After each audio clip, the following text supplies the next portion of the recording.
아말렉 청년에 의해서 사울이 죽었다는 소식을 다윗이 듣게 됩니다.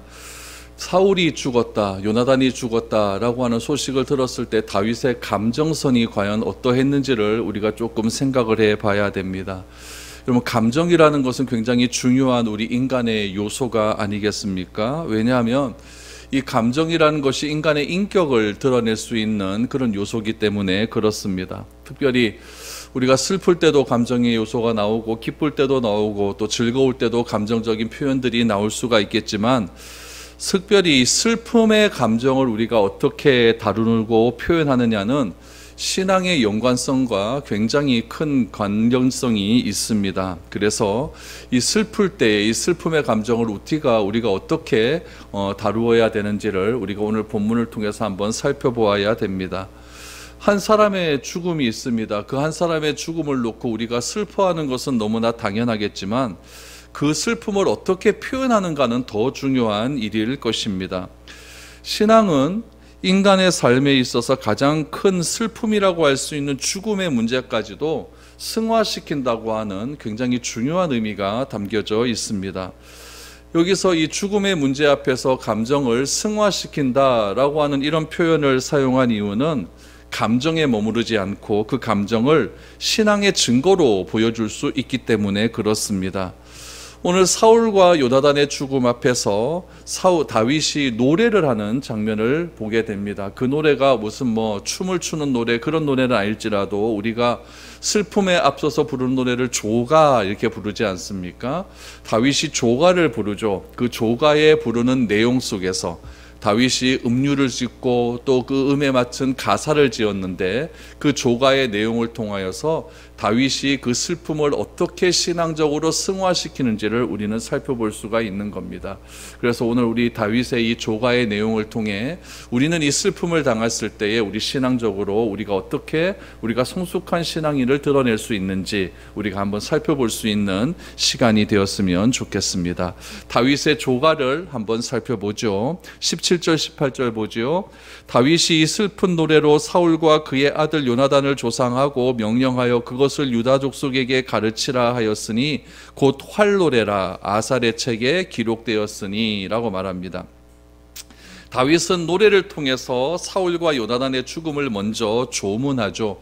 우리도 상갓집에 가면은 빈소 앞에 조문을 하지 않습니까? 다윗도 먼저 조문을 했습니다.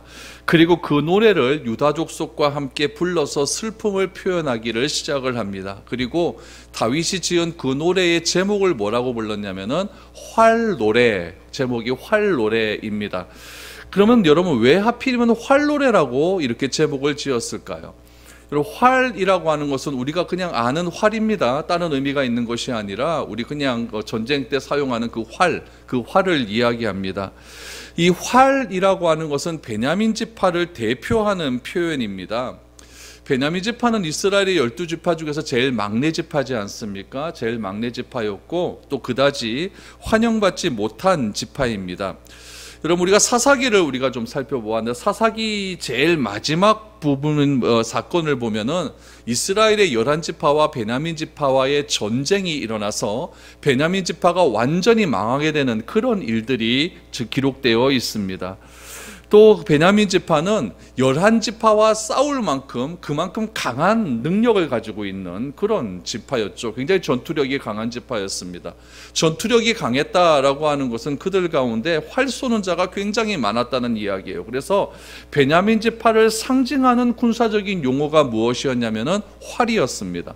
그래서 바울은 베냐민 지파의 가장 우두머리격이라고 할 수 있는, 사울이 베냐민 지파 출신 아닙니까? 그래서 사울의 베냐민 지파, 그 지파의 가장 상징적이라고 할 수 있는 그 활을 대표적으로 은유적으로 표현을 하여서 그 조가의 이름을 활노래라고 이렇게 불렀고, 그 활노래를 유다 지역 사람들에게 다 알려주는 거죠. 다 알려주어서 유다 지역 사람들이 다 활노래를 부르면서 사울과 요나단의 죽음을 애도할 수 있도록 그렇게 해 주었다라고 말을 합니다.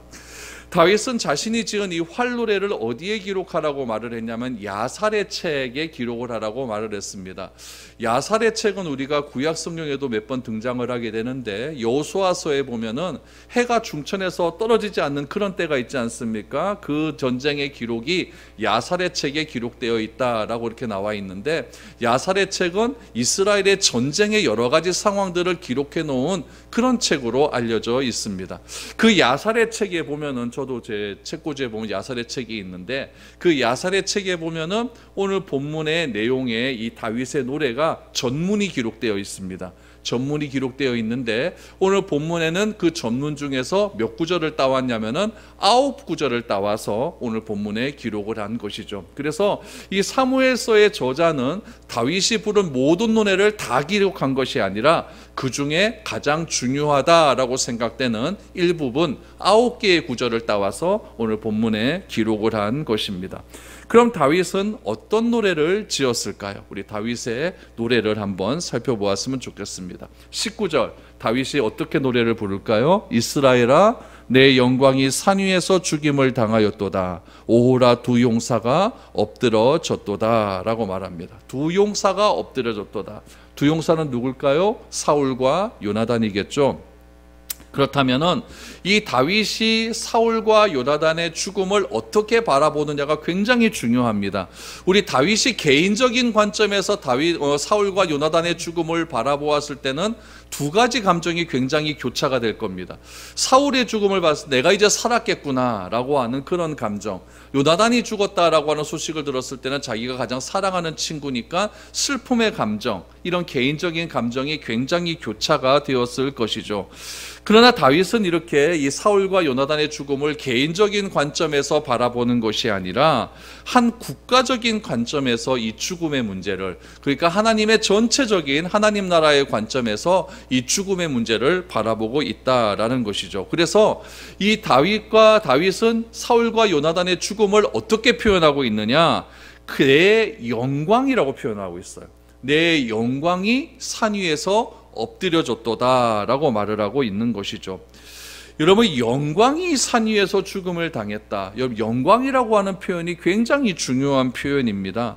이 다윗은 사울과 요나단을 무엇으로 표현하느냐? 이스라엘의 영광으로 표현하고 있는 거예요.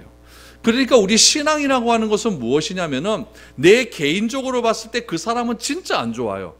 다윗의 입장에서 봤을 때 사울은 정말 죽이고 싶도록 그렇게 안 좋은 감정이 있을 것 아닙니까? 그런 사울을 향하여서 다윗은 무엇이라고 표현을 해주느냐? 영광이라고 표현해주고 있고 용사라고 하는 말로 표현해주고 있는 거예요.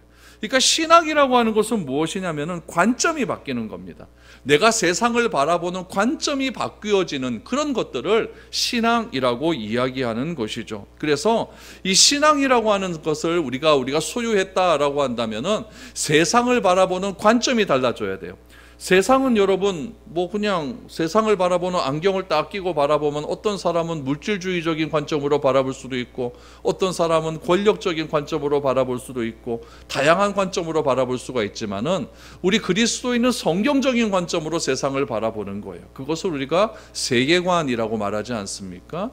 다윗은 그렇게 바라보는 거죠. 자기 개인적인 감정, 자기 개인적인 생각들, 그런 것들로 바라본다고 한다면은 사울의 죽음, 나는 이제 살았구나, 이제 죽음의 길에서 해방되었구나, 이렇게 생각할 수도 있겠지만은 다윗은 넓게 하나님 나라의 관점에서 이 두 사람의 죽음을 바라보고 있는 것이죠. 그래서 영광이 산에 넘어졌다, 또 두 영웅이 엎드려졌다라고 하는 표현으로 그렇게 말을 하는 것이죠. 그래서 왕과 왕자가 죽었다 이렇게 표현하는 것이 아니라 하나님의 백성이 이방 나라에게 패해서 수치를 경험하고 있다라고 하는 생각 속에서 다윗은 지금 그 두 사람의 죽음을 수치를라고 표현하는 것이 아니라 영광이라고 이렇게 표현을 하고 있는 거예요. 왜 그럴까요?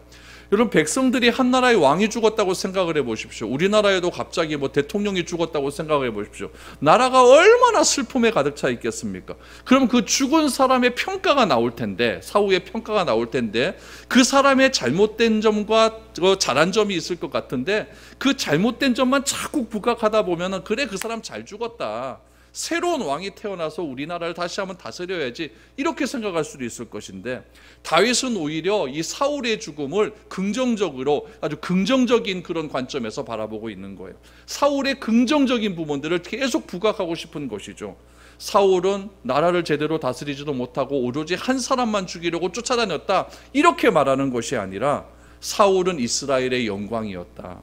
사울은 하나님께서 기름 부음 받은 자였다. 하나님께서 피로 하셔서 그를 세우셨다라고 하는 의미로서 영광이라고 하는 그런 표현을 사용하고 있는 것이죠. 그래서 왕은 한 나라를 대표하는 존재이고 한 나라의 영광과 수치가 다 왕에게 달려 있는 것 아니겠습니까? 그래서 왕이 어떤 태도를 보이느냐에 따라서 그 나라의 백성들이 진짜 영광스러울 수도 있고 수치스러울 수도 있는 것 아닙니까?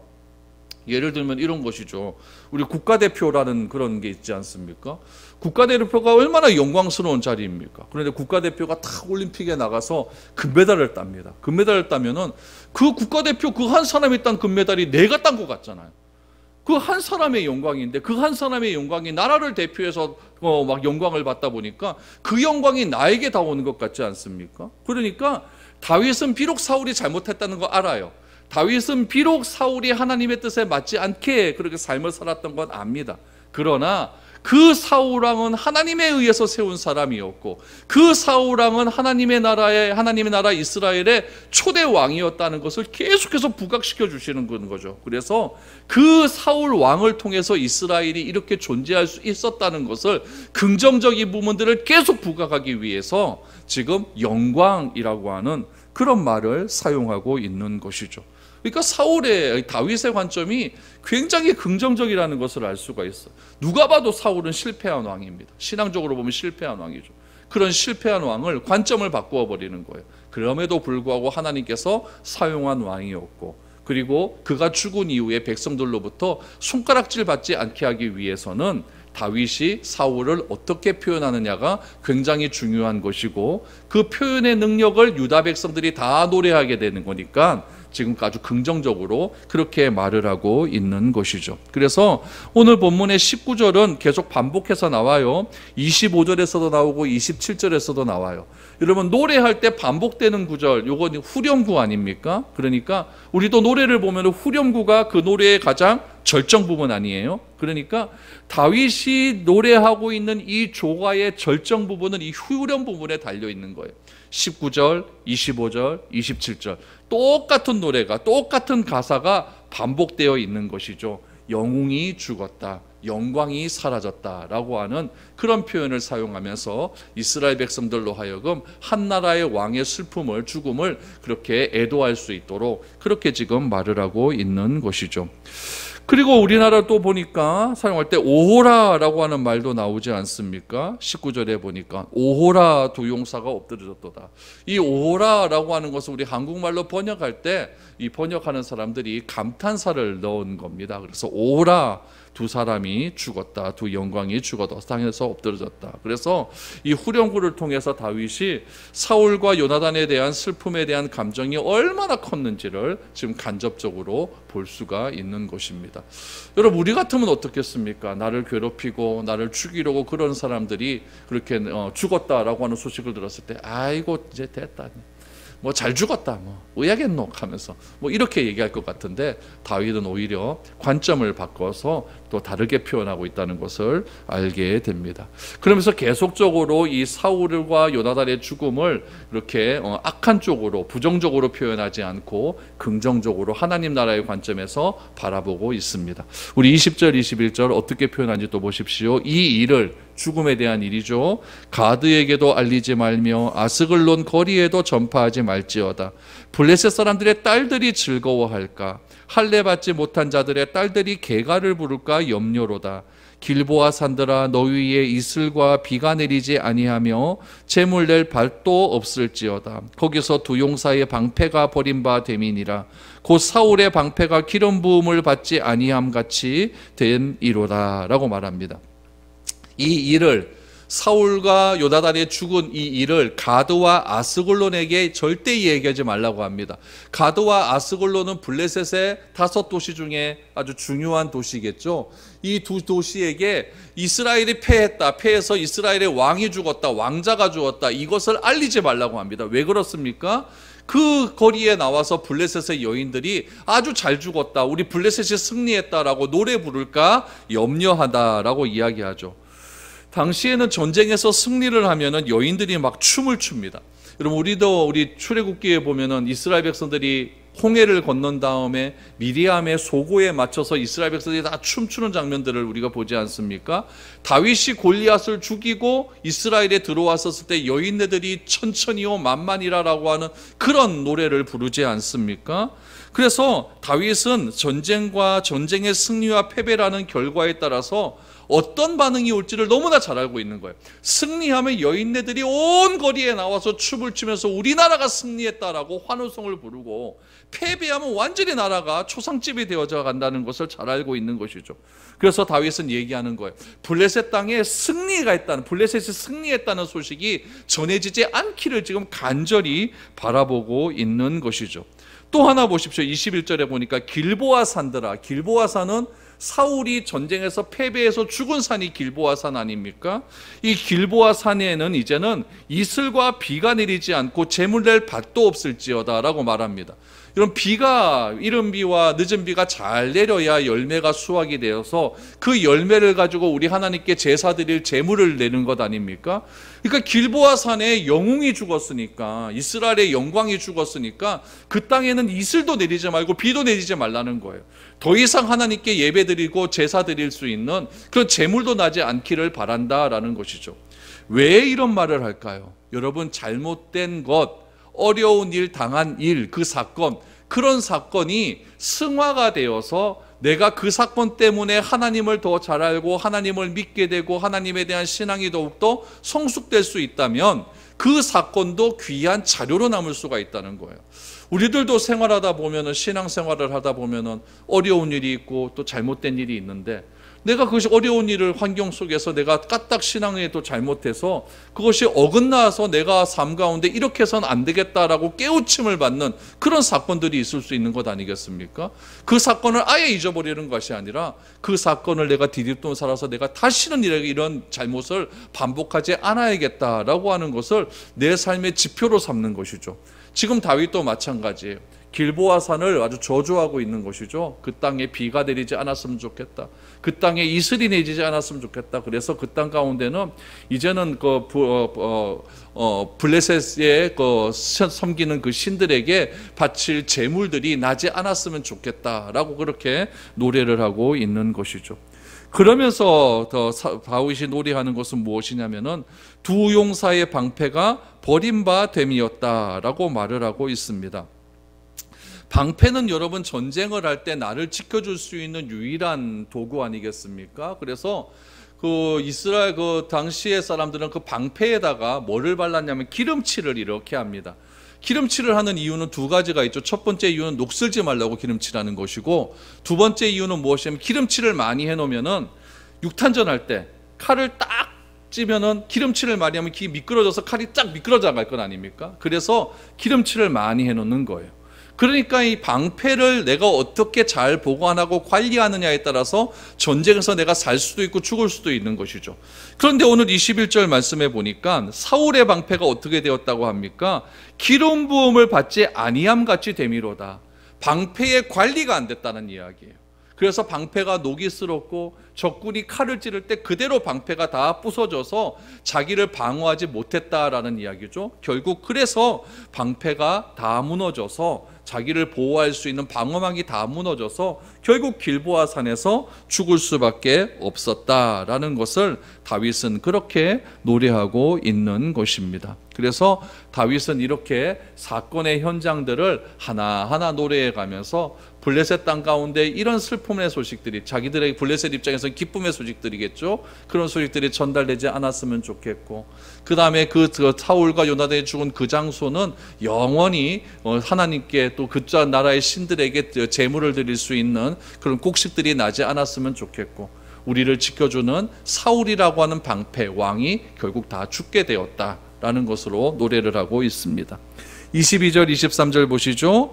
죽은 자의 피에서 용사의 기름에서 요나단의 활이 뒤로 물러가지 아니하였으며 사울의 칼이 헛되이 돌아오지 아니하였도다. 사울과 요나단이 생전에 사랑스럽고 아름다운 자이러니 죽을 때에도 서로 떠나지 아니하였도다. 그들은 독수리보다 빠르고 사자보다 강하였도다 라고 말합니다. 여러분, 오늘 22절 23절의 말씀은 사울과 요나단의 삶과는 전혀 맞지 않습니다. 전혀 맞지 않아요. 사울과 요나단이 그렇게 아름다운 관계였을까요? 그렇지 않았습니다. 사울은 요나단을 굉장히 증오했죠. 요나단이 다윗을 보호해 준다는 그런 이유로 자신의 아들에게 칼까지 던지는, 창까지 던지는 그런 아주 안 좋은 그런 상황까지 이르게 되었습니다. 그런데 23절 말씀에 보니까 사울과 요나단이 생전에 사랑스럽고 아름다운 자였다라고 말을 하면서 죽을 때도 함께 죽었다라고 그렇게 표현을 하고 있습니다. 다윗의 노래하는 가사가 전혀 사실과 같지 않지만은 다윗은 사울로 인하여 어려움을 당하고 목숨까지도 위험한 상황에 있었지만은 그들을 절대 감정적으로 대하지 않았음을 우리는 보게 되는 것이죠. 오히려 다윗은 어떠했습니까? 사울을 죽일 수 있는 기회가 2번이나 있지 않았습니까? 그런 기회가 있었을 때에 주변의 사람들이 이때가 하나님이 주신 기회다라고 하면서 다윗을 아주 부추기하면서 사울을 죽이라라고 했지만은 다윗은 그때마다 기름 부음 받은 자를 함부로 대해서는 안 된다라고 했습니다. 다윗은 사울과 요나단이 죽었기 때문에 조가를 부르고 슬퍼하는 것이 아닙니다. 여러분, 이런 사건들은 정치적인 의도를 가지고 조금만 비틀어서 생각을 하면은 오히려 다윗이 훨씬 사울에 비해서 높아질 수 있는 그런 계기를 만들 수가 있는 거예요. 그래서 다윗이 조그만 감정의 선을 좀 누르고 베냐민 지파한테 가가지고 다윗의 가장 그 유명한 지파의 왕이 죽었으니까 내가 정말 마음이 아프다라고 하면서 이중적인 모습을 내어서 베냐민 지파 사람들을 자기에게로 탁 끌어당길 수 있는 그런 기회가 지금 이 사울과 요나단의 죽음의 기회가 아닙니까? 그런데 다윗은 이 사울과 요나단의 죽음의 기회를 정치적으로 이용하지 않고 철저하게 사울과 요나단의 죽음을 애도하고 있는 모습입니다. 사울과 요나단의 삶은 전혀 그렇지 않았음에도 불구하고 그 둘의 관계가 정말 아름다운 관계였고 귀한 관계였고 좋은 관계였다는 것을 오히려 노래로서 그렇게 승화시키고 있다라는 이야기죠. 특별히 아름다운 자, 저는 이 표현에서 진짜 다윗이 어떤 생각, 어떤 감정이 있는가를 다시 한번 생각해 보게 됩니다. 아버지가 아들을 죽이는 관계, 그 죽이려고 하는 이유가 나 때문이었다. 그 관계를 아름다운 관계라고 어떻게 표현할 수가 있을까요? 그러나 다윗은 그런 관계를 아름다운 관계였다. 오히려 반대적으로 이야기하고 있는 것이죠. 내만 없었다고 한다면 사울과 요나단의 관계가 그렇게 악한 길로 갈 수 있었겠습니까? 다 나 때문에 일어난 일이었음에도 불구하고 다윗은 자신 때문에 일어난 그런 모든 일들을 오히려 그 두 사람을 위해서 오히려 아름다운 관계였다라고 그렇게 말을 하고 있는 것이죠. 그렇다면 여러분, 다윗이 슬픔이란 감정, 이 분노라는 감정에 휘둘리지 않고 어떻게 이렇게 다윗은 이 사울과 요나단의 죽음을 아름답게 승화시킬 수 있었을까요? 그것은 바로 다윗이 가지고 있는 신앙의 힘이 강했기 때문이라는 이야기죠. 신앙이라는 것은 무엇이냐면은 우리의 인격과 성품이 뒤틀리지 않게 하는 힘입니다. 신앙이 없다면은 여러 가지 감정선 때문에 내 감정선이 무너지고 그 감정선이 무너짐을 통해서 내가 하지 말아야 될 험한 말이 나오고 내 표정에서 내 행동에서 악한 일들이 많이 표출될 수 있지만 다윗 마음 가운데는 신앙이라고 하는 것이 딱 붙들고 있었기 때문에 악한 말이 나오고 얼굴에서 안 좋은 표정이 나오고 행동에서 하지 말아야 될 행동을 신앙으로 딱 붙잡고 있었던 것이죠. 그래서 그의 신앙은 무엇이었느냐? 그의 인격과 성품을 뒤틀리지 않게 할 수 있는 그런 힘이었다는 것을 알게 되는 것이죠. 그래서 오히려 사울과 조나단의 죽음을 오히려 굉장히 칭송하고 높이는 그런 일들을 보게 됩니다. 그래서 24절을 보시죠. 이스라엘의 딸들아 사울을 슬퍼하여 울지어다. 그가 붉은 옷으로 너희에게 화려하게 입혔고 금놀이개를 너희 옷에 채웠도다. 그 당시에 빨간 옷은요 굉장히 부를 상징하는 그런 색깔이었어요. 우리도 여성분들이 아주 원색의 옷을 입으면 굉장히 아름답지 않습니까? 원색의 옷을 입고 금놀이개로 이렇게 딱 치장을 하는 겁니다. 이거는 최고로 아름다운 여성들이 아름다운 모습으로 화장을 하고 자기의 놀이개 폐물들을 가지고 아름답게 치장하는 것이죠. 그럼 여성들이 어떻게 이렇게 아름다운 모습으로 치장을 할 수 있었을까요? 이유는 딱 하나입니다. 전쟁에서 승리해서 적군의 모든 재물들을 가지고 와서 그 재물들을 자기가 승리한 민족들과 나누어 주면 되는 겁니다. 오늘 본문에서 24절에서 이스라엘 딸들아 사울을 슬퍼해야 되는 이유가 뭐냐? 너희들이 붉은 옷을 입고 금패불을 가지고 치장할 수 있었던 이유가 다 누구 때문이었다? 사울 때문이었다는 거예요. 사울이 전쟁에서 승리해서 너희들에게 이렇게 좋은 물건들을 많이 갖다 주었기 때문에 너희들이 그 여자들이 아름다움을 유지할 수 있었고 좋은 옷을 입을 수 있었고 좋은 금기고리, 반지, 폐물들을 가지고 아름답게 꾸밀 수 있었지 않았느냐라는 이야기죠. 결국에는 사울의 통치 기간 중에 이스라엘 백성들이 안정을 누리고 번영을 누릴 수 있었던 것은 다 누구 때문이었다? 사울 때문이었다라고 말을 하고 있는 것이죠. 사울의 은혜를 기억해라. 한 나라의 왕이 죽었는데 그 나라의 왕이 죽음의 단점을 바라보는 것이 아니라 사울 왕으로 인하여서 그 나라가 번영했던 그때를 지금 계속적으로 부각시키고 있는 것이죠. 지금까지 이스라엘이 평안하게 살 수 있었던 것은 다 누구 때문이었다? 사울 때문이었다라고 강조하고 있는 것이죠. 어떻게 다윗이 이렇게 말을 합니까? 자기를 죽이려고 하는 사람을요. 그런데 다윗은 이스라엘 백성들에게 이렇게 노래를 가르치고 있는 거예요. 너희들이 잘 먹고 잘 살 수 있었던 것 다 사울 왕의 은혜였다. 마지막으로 25절 26절을 보십시오. 또 반복적인 부분이 나오죠. 후렴 부분입니다. 오라 두 용사가 전쟁 중에 엎드려졌도다. 요나단이 내 산 위에서 죽임을 당하였도다.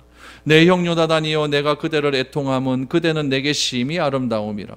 그대가 나를 사랑함이 기이하여 여인의 사랑보다 더하였도다. 요나단을 향해 너무 아름답고 기쁨이 컸다고 말을 합니다. 생전에 요나단이 다윗을 향하여 베풀어줬던 은혜가 얼마나 컸습니까? 과거의 요나단은 사울의 왕권이 다윗에게 넘어가는 것도 개의치 않고 다윗을 자기 목숨과 같이 아꼈다라고 그렇게 표현을 하고 있습니다. 그것을 어떻게 표현하냐면 기이하다라고 표현합니다. 기이하다. 기이하다라고 하는 말이 히브리어의 뜻은 무엇이냐면은 경이롭다, 불가사의하다라고 하는 거예요. 불가사의하다. 이 말은 이 기이하다라고 하는 말은 어느 때 사용되는 표현이냐면 하나님의 놀라운 은혜, 하나님의 놀라운 초자연적인 권능을 표현할 때 이 기이하다라고 하는 이 단어를 사용했는데 다윗은 이 하나님께 사용되는 이 기이하다라고 하는 표현을 요나단이 다윗을 위해서 행했던 모든 일들을 향해서 기이하다라고 이야기하는 것이죠.